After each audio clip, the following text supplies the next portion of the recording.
ইচ্ছা থাকলে উপায় হয়। দেখেন বাসার ভিতরে এত সুন্দর ছোট্ট একটা স্পেস, এর ভিতরে কতগুলি মুরগি পালন করতেছে। মাশাআল্লাহ, মুরগিগুলো বেশ বড় হয়ে গেছে। কয় পিসে আনছিলা? 14 পিস। 14 পিস আছে। কয় পিস? 14 পিস। 14 পিসই আছে। মাশাআল্লাহ, দেখেন 14 পিস মুরগি আছে।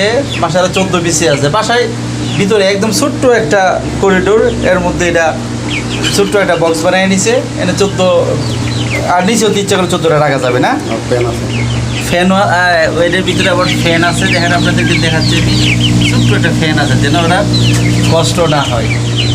খামারি রুচিশীল, যথেষ্ট সুন্দর করে পরিবেশ মতো বানাইছে।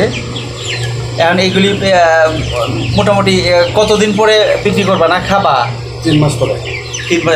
এর বয়স কত হয়েছে? 1 মাস। 1 মাস বয়সে। এখন ওয়েট কতটুকু হয়েছে অনুমান? 800 গ্রাম 900 গ্রাম। 800-900 গ্রাম ওজন হয়ে গেছে না 1 মাসে? মাশাআল্লাহ, খুব সুন্দর লাগে। দেখে খামারিটা দেখে যে আমরা একটু দেন খামারে, আমরা এখন একটু খামারে একটু সাক্ষাৎকার নেব। হ্যাঁ হ্যাঁ, বলো শুনি। আমি এটা মূলত শখের বসে করছি। আচ্ছা, প্রথম 5 পিস উঠেছিলাম। এদিকে এদিকে দেখাও। 3 মাস পালার পরে এক একটা ওজন হলো 4 কেজি 4.5 কেজি। হ্যাঁ, 5 পিস বিক্রি করছি আমি 7,000 টাকা। আচ্ছা এরপরে আবার নতুন করে বললাম 14 পিস।